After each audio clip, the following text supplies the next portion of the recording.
Welcome back to the Jenny McCarthy Show. I'm Jenny McCarthy Wahlberg. How much do you love Clive Davis, you guys? Oh my God. I know I got heart messages from my friends going, Clive, heart, heart, heart, heart. But my next guest, I'm sure you're going to love just as much because it's about health and wellness. Evo, hopefully I pronounced that correctly, but it's Koorosh Rassekh? Yes, I think I got it right. Koorosh, is it right? Yes, very close. Good morning, Jenny. Good morning. Welcome to my show. Well, thank you so much for having me on. Is it pronounced Evo Health and Wellness? It is. Evo Health and Wellness. That's perfect. What a wonderful, wonderful thing you're doing in this world. You refer to it as a radically different approach in outpatient addiction treatment program. And I'm very fascinated by this because I just know Betty Ford. I know Betty Ford from my own relatives and family and friends and so on and so forth. How is this different than the typical addiction treatment program? So, yes, Evo Health and Wellness, we are an outpatient addiction treatment program here in Venice Beach. And fundamentally what makes us different is that we respect where people are and where they want to go in their life, and don't conceptualize addiction as a problem with substances. Certainly substances are involved, but addiction is a response to something, or a combination of things that makes it really, really hard to get along, and substances or other behaviors become really effective ways of either running away from something that's really difficult or running towards something that's really desirable, and then they become their own problem.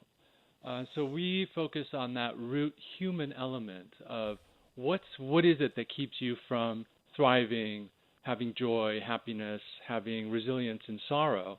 And in service of that, we don't think sobriety is the single only outcome for people that have trouble. We work with people to imagine what their relationship will be with themselves, with the world around them, with other people, and with substances, whether it's moderation, abstinence, or usually some combination of the two. I mean, one of the biggest things I think that I've seen with friends and family coming out of rehab is, they get through withdrawals and they learn some type of techniques, but they didn't seem to grasp any or learn any real coping skills for when stress comes about. Do you have a toolkit that you give people as they move forward in life, like some core ideas? Yeah, we do. I wouldn't call it a toolkit. What I would call it is a process in which we work with people to help them figure out how to gain traction in their life. We work at these domains that are very core human places, like a sense of belonging and a sense of purpose, a sense of worth, a sense of dignity, the kinds of things that allow you to be in this world as yourself. And in some cases, that's really hard to do. It may not be so easy to get those feelings. But then we work with people around how to tolerate that and how to do the best you can and develop resilience so that if you can't find your tribe, so to speak, that you don't have to go and alter yourself and try to fit yourself into a different tribe. Does that make sense? It makes total sense. Because our show, we talk so much, and I have so many experts that come on that I love to talk about going back to the past to heal core issues, core trauma. And to me, that was very useful in my own life. By going back and healing my core issue, it changed everything, without a doubt, my future. I can't imagine if I didn't go back to that past to heal it. What if people come in that have substance abuse issues that don't necessarily have a core issue, but they have a physiological condition like depression that they're born with? And so there's a constant state of gloom and doom, and there's not that core issue to go and attack. What do you do with this group? Yeah, so that I think the core issue that you're speaking about is to have this makeup that puts you on the depressive side of the spectrum in a world that doesn't really make room for that. The world expects you to then sort of behave and perform and to be in the world more like other people. And that causes stress. So here I am, and this is the way I am, and what I need is more downtime or move slower or more sorrow than quote unquote the average. And that places a pressure on me, and now I have to attend to that. And attending to that often with substances or other things that we put under the addictive category works. It allows us to either check out and blame the substances rather than, oh, I'm fundamentally broken, or the substances give you that temporary motivation so that you don't appear depressed. Right. And that would be the core issue then is, okay, so here you are, you're an outlier in the way that you're made up. You work slower, you move slower, whatever it might be, in a world that doesn't accept that. So how do we help you shape a life that makes sense, that you don't have to medicate yourself to get along from day to day? That makes complete sense. Let me plug it again, Evo Health and Wellness. Let's get to this part. The subtitle says a rehab that lets you drink. So if people come in with any kind of an addiction, they can still drink? So it's not about whether they can or can't drink. Well, we recognize that the drinking or the substance use or anything else, the gambling, the sex, the food, these are ways that the person is attending to what they need, and then they become their own habits. They become a way of being, and the nervous system sort of wakes up and screams for more, more, more. And so this idea that we would immediately demand that people stop to be able to get help for the very thing that they're struggling with doesn't make a lot of sense, and is the number one reason that people actually fail when they reach out and do the hardest thing, which is to ask for help, put their life on pause, whether it's completely on pause or partially on pause. And then they do the very thing that they're coming to get help for, and they get either shamed for it or worse, they get kicked out for it. So what we do is meet people where they are. This is that respect piece to say, okay, well, this is what's happening.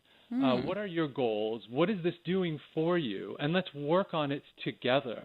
And when that problem presents itself, we see it as an opportunity and a challenge to meet those folks where they are, to really get a sense of what's happening for this person in their life. I love that. And to actually bring community in and sit with that person to say, oh, let us all hold the space for you. Let us all work on this together as we now work towards your goals. I bet you have so many more people willing to get help, because to me, I think the scariest part for most people is just immediately going dry without learning learn how to deal with your issues. So meeting you where you are in that moment in your life, I think is a really powerful way to do this.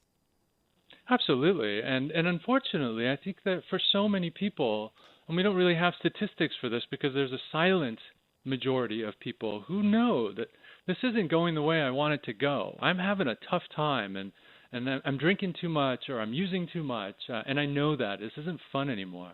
But I can't get help because as soon as I do that, there's this whole booby prize over here that says, okay, well, adopt the title of addict or alcoholic to start with. And now begin to learn to live the rest of your life in a particular way, attending to this chronic disease that forces people into an isolated place. And if you think about that place of belonging that I mentioned before, what it does is it actually makes you feel worse.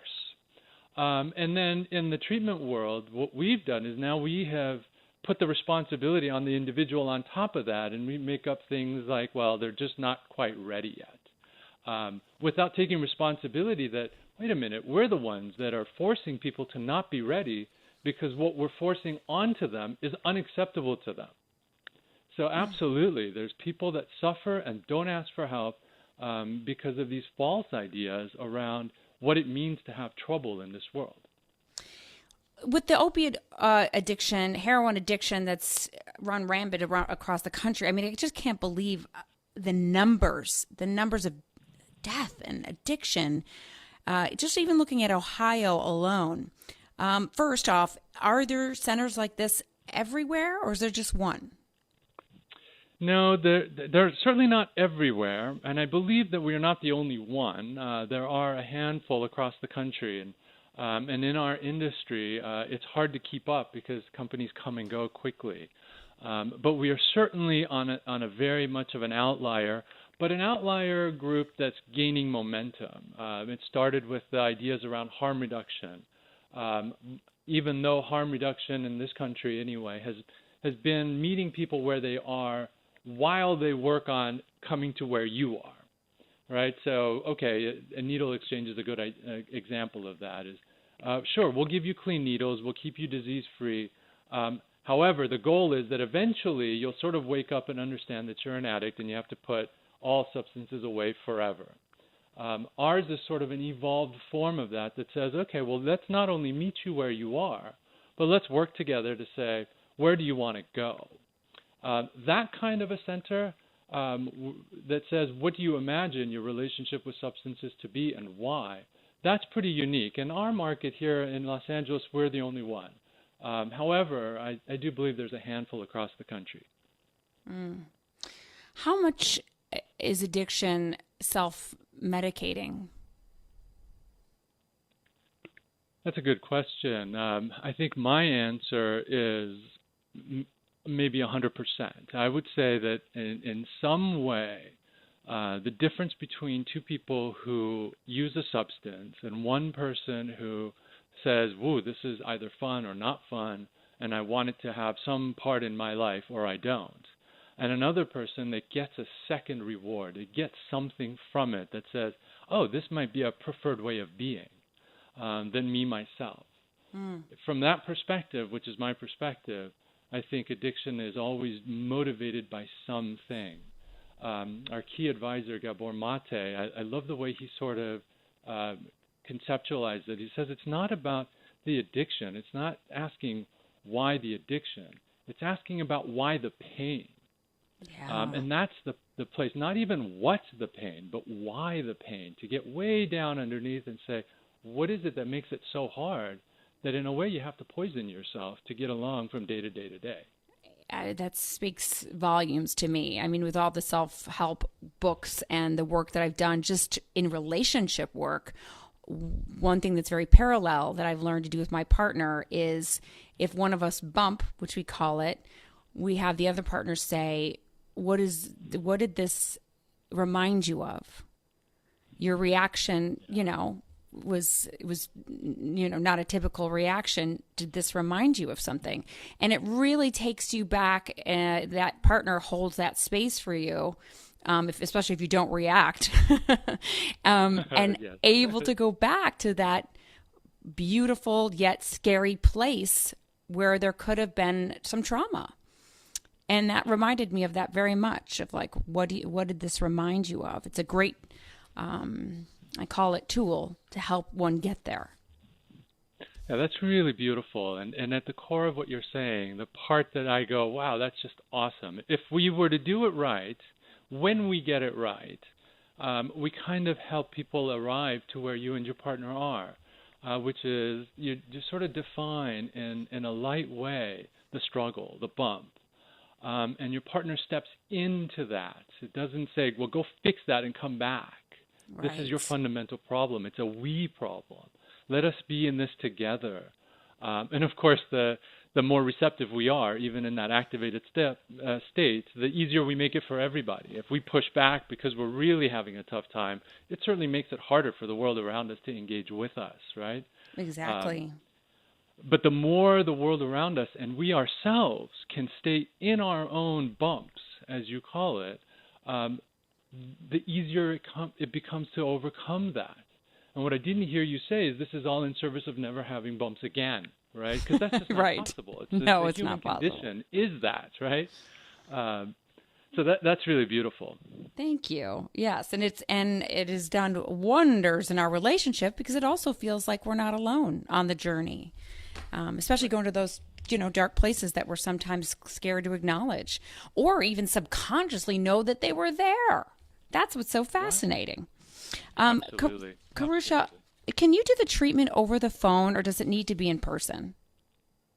At this time, it does need to be in person. For folks that are farther away from us, but still in our sort of general greater Los Angeles area, we can do aspects of it by phone. And certainly a big part of what we do is to keep in contact with people that are in our program, so that when they leave here and they go back to their lives and they're not coming back for a day or two or whatever it might be, that they're not going out there by themselves. But at this time, we don't have purely a tele or digital option. But I think in this world that we live in and where we're headed, we will have to develop that, because people will want it, and we do have such a unique offering that we do get calls from all over the place, and sometimes it's really difficult to not be able to say, oh, your local place that does it the way we do is right. Here. You're absolutely right. You do offer an absolutely unique way of an approach, I'll call it, and I give you 2 thumbs up, 5 stars from what I've learned from you thus far. I think it's what a beautiful thing you guys are doing. Evo Health and Wellness. You guys can go on the website, evohealthandwellness.com, for more information. Koorosh, Rassekh, thank you so much. Thank you very much, Jenny. And one thing I will say for all of your listeners, if there's anybody anywhere in the country or even internationally that's having a tough time and what I'm talking about makes sense, call me. I will gladly give you a free consultation on the phone to speak about what's happening and what other resources. There may not be a treatment facility, but there are lots of resources, and even in 1 or 2 conversations, we might be able to just change the way you think about yourself and what's happening, and guide you onto the path. So wow, I'm available. I'm happy to try to help. That is very, very kind of you. And where can they reach you? At the evohealthandwellness.com? That's right, evohw.com. Perfect. Thank you so much. It was a real pleasure talking with you today. Oh, thank you so much for having me on. Keep up the great work in this world. We'll be right back, you guys.